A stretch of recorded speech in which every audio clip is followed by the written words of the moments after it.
சாம்சங்ல இருந்து Galaxy Z Fold 8 மற்றும் Galaxy Z Fold 8 Ultra அப்படிங்கிற ரெண்டு ஸ்மார்ட் போனை இந்தியாவில் லான்ச் பண்ணியிருக்காங்க. இப்போ இந்த சாம்சங்கோட Galaxy Z Fold 8 மற்றும் Z Fold 8 Ultra இந்த ரெண்டு போன்லையும் என்ன விஷயங்கள் வருது அப்படிங்கறத பார்க்கலாம். வீடியோக்குள்ள போகாட்டி சேனல் சப்ஸ்கிரைப் பண்ணுங்க, பக்கத்துல பெல் ஐகானை பிரஸ் பண்ணி தொடர்ந்து ஆதரவு தாங்க. முதல்ல Galaxyயோட Z Fold 8 பார்த்துட்டீங்கன்னா க்ளோஸ் பண்ணியிருக்கும் போது 9.7 mm திக்னஸோட, அதை ஓபன் பண்ணியிருக்கும் போது 4.5 mm திக்னஸோட இருக்கு, 201 கிராம் வெயிட் வருது. அதே Galaxyயோட Z Fold 8 Ultra பார்த்துட்டீங்கன்னா க்ளோஸ் பண்ணியிருக்கும் போது 8.9 mm திக்னஸோட, ஓபன் பண்ணியிருக்கும் போது 4.1 mm திக்னஸோட வருது. இதோட வெயிட் வந்து 215 கிராம் வெயிட் வருது. மேலும் ரெண்டு போனுக்கும் ஃபிங்கர் பிரிண்ட் ஸ்கேனர் போன்ல உள்ள சைடுல உள்ள பவர் பட்டன்ல வருது. அலுமினியம் பில்ல செஞ்சிருக்காங்க. மேலும் ரெண்டு போனுக்கும் நமக்கு IP48 கான ரேட்டிங் தான் கொடுக்குறாங்க. லைட்டா தண்ணி போட்டா பிரச்சனை இருக்காது. மழைக்காலங்கள வெளிய கொண்டு போகாம இருக்கிறது நல்லது. அது மட்டும் இல்லாம நமக்கு ரெண்டு போன்லயும் வெளிய ஒரு டிஸ்ப்ளே இருக்கு, உள்ள ஒரு டிஸ்ப்ளே இருக்கு. அதே சாம்சங்கோட Galaxy Z Fold 8 போன் உள்ள பாத்துட்டீங்கன்னா ஒரு 7.6 இன்ச் கான டிஸ்ப்ளே கொடுக்குறாங்க. அதுவே Galaxy Z Fold 8 Ultra எடுத்துக்கிட்டீங்கன்னா அதுல ஒரு 8 இன்ச் கான டிஸ்ப்ளே கொடுக்குறாங்க. ரெண்டு டிஸ்ப்ளே நமக்கு QXGA+ ரெசல்யூஷன்ல வருது. மேலும் ரெண்டு டிஸ்ப்ளே நமக்கு 2x AMOLED டிஸ்ப்ளேயாக வருது. அது மட்டும் இல்லாம HDR10+ சப்போர்ட் இருக்கு.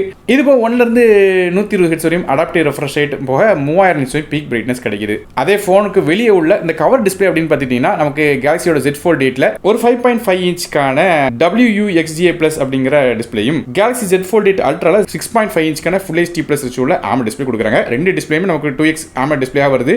1 ல இருந்து 120 ஹெர்ட்ஸ் வரையும் ரெஃப்ரெஷ் ரேட், 3000 நிட்ஸ் வரையும் பிரைட்னஸ் கிடைக்குது. மற்றபடி இந்த அவுட்டர் டிஸ்ப்ளேல நீங்க வந்து எல்லா விதமான ஆப்ஸ் யூஸ் பண்ணலாம், சோஷியல் மீடியா யூஸ் பண்ணலாம், அது நோட்டிஃபிகேஷன்ஸ் பார்க்கறது, குயிக் செட்டிங்ஸ் பார்க்கறது, அது நவ் பிரீஃப் மாதிரியான பல விதமான ஃபீச்சர்ஸ் எல்லாமே அதில் இருக்கு. ஸோ வெளியே இருக்கிற டிஸ்பிளேலேயே நீங்கள் வந்து பல விதமான விஷயங்கள் யூஸ் பண்ணலாம், ஃபோனை ஓப்பன் பண்ணாமலே. அடுத்த பெர்ஃபார்மன்ஸ் பார்க்கும்போது ரெண்டு ஃபோன்லையும் நமக்கு Qualcommோட Snapdragon 8 Elite Gen 5 அப்படிங்கிற 3 nm ப்ராசஸர் கொடுக்குறாங்க. கிராஃபிக்ஸ்க்கு Adrenoட 340 அப்படிங்கிற GPU கொடுக்குறாங்க. ஸோ இதோட ரேங்கிங் நீங்கள் ஸ்க்ரீனில் பார்க்கலாம். ஸோ ஃபிளாக்ஷிப் எக்ஸ்பீரியன்ஸ் நமக்கு கண்டிப்பாக இதில் கிடைக்கும்.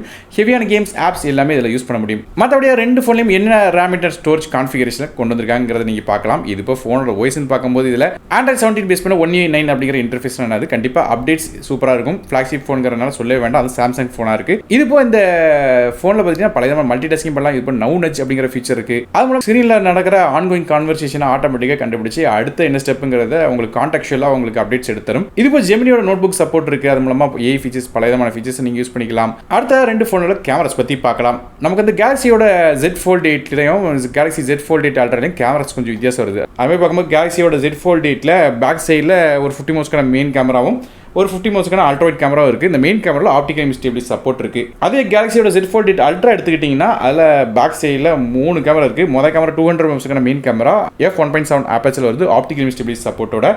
ரெண்டாவதாக ஒரு 50 மோஸ்க்கான அல்ட்ரா வைட் கேமரா கொடுக்குறாங்க. 120 டிகிரி வரை அல்ட்ரா வைட் செல்ஸ் எடுக்கலாம். மூணாவதாக ஒரு 10 மோஸ்க்கான டெலிஃபோட்டோ கேமரா கொடுக்குறாங்க. இல்ல 3x வரையும் ஆப்டிகல் ஜூம் சப்போர்ட் இருக்கு, 30x வரையும் ஸ்பேஸ் ஜூம் சப்போர்ட் இருக்கு. ஸோ கேமராஸ்க்கு ப்ரிஃபரன்ஸ் அதிகமாக கொடுத்தீங்கன்னா நீங்க வந்து Galaxyயோட இந்த Z Fold 8 Ultra வந்து யூஸ் பண்ணலாம். மற்றபடி ரெண்டு ஃபோன்லையும் பார்த்தீங்கன்னா நமக்கு செல்ஃபிக்காக ஃப்ரண்ட் சைட் கவர் டிஸ்ப்ளே சரி, அவன் ஃபோனை உள்ள ஓபன் பண்ணும்போது டிஸ்ப்ளே சரி, ரெண்டுலயுமே 10 மெகாபிக்சலுக்கான செல்ஃபி கேமரா கொடுக்குறாங்க. இது f2.2 ஆப்பர்ச்சர் வருது. மேலும் முக்கியமான விஷயம், உள்ள அந்த 10 மெகாபிக்சல் கேமரால 85 டிகிரிஸ் வரையும் தான் நமக்கு ஃபீல்ட் ஆஃப் வியூ கிடைக்கும். அதே வெளியே உள்ள அந்த கவர் டிஸ்ப்ளே பார்த்தீங்கன்னா 100 டிகிரிஸ் வரையும் ஃபீல்ட் ஆஃப் வியூ கிடைக்கும். கூட எக்ஸ்ட்ரா ஃபீல்ட் ஆஃப் வியூ வந்து இந்த கவர் டிஸ்ப்ளேயோட செல்ஃபி கேமரா மூலமா கிடைக்குது. மற்றபடி ஆடியோ பொறுத்து நமக்கு ரெண்டு ஃபோன்லையும் USB Type-C audio, Dolby Atmos சப்போர்ட்டோட ஸ்டீரியோ ஸ்பீக்கர்ஸ் இருக்கு. இது போல நெட்வொர்க்ஸ் பார்க்கும்போது நமக்கு ரெண்டு ஃபோன்லையும் dual SIM சப்போர்ட் இருக்கு. இந்த ரெண்டு ஃபோன்லையும் வந்து ரெண்டு பிசிக்கல் சிம், அப்படி இல்ல ஒரு பிசிக்கல் சிம் ஒரு eSIM யூஸ் பண்ணலாம். மார்க்கெட்டை பொறுத்து மாறுது. இதுல 5G சப்போர்ட் போக நமக்கு Dual 4G கான VoLTE, Wi-Fi 7, Bluetooth 6.0, GPS, NFC மாதிரியான விஷயங்கள் இருக்கு. அடுத்த பேட்டரிஸ் பத்தி பேசுவோம். Galaxy Z Fold 8ல ஒரு 4800 mAh பேட்டரி இருக்கு. அதே Galaxy Z Fold 8 Ultraல 5000 mAh battery இருக்கு. இந்த ரெண்டு ஃபோனுமே சார்ஜ் பண்றதுக்கு 45 வாட் கான ஃபாஸ்ட் சார்ஜிங் வருது. இது போக நமக்கு வந்து 20 வாட்ல வயர்லெஸ் சார்ஜிங் சப்போர்ட்டும் இருக்கு. கடைசியா இந்த ரெண்டு ஃபோனோட பிரைசிங் என்ன அப்படிங்கறது நீங்க ஸ்கிரீன்ல பார்க்கலாம். சோ என்ன பொறுத்தவரைக்கும் இந்த Z Fold 8 கொஞ்சம் பார்க்கிறதுக்கு குட்டியாவும் அட்ராக்டிவாவும் இருக்கு Z Fold 8 Ultra கம்பேர் பண்ணி பார்க்கும்போது. சோ நீங்க இந்த ரெண்டு ஃபோனை பத்தி என்ன நினைக்கிறீங்க அப்படிங்கறது கீழ கமெண்ட் செக்ஷன்ல பண்ணுங்க. மேலும் இந்த ஃபோன் வாங்கணும்னு நினைச்சீங்கன்னா பை லிங்க் டிஸ்கிரிப்ஷன் கொடுக்க செக் பண்ணி பாருங்க. ஸோ நான் டெக் தமிழுக்காக மற்ற வீடியோஸ் நன்றி, வணக்கம்.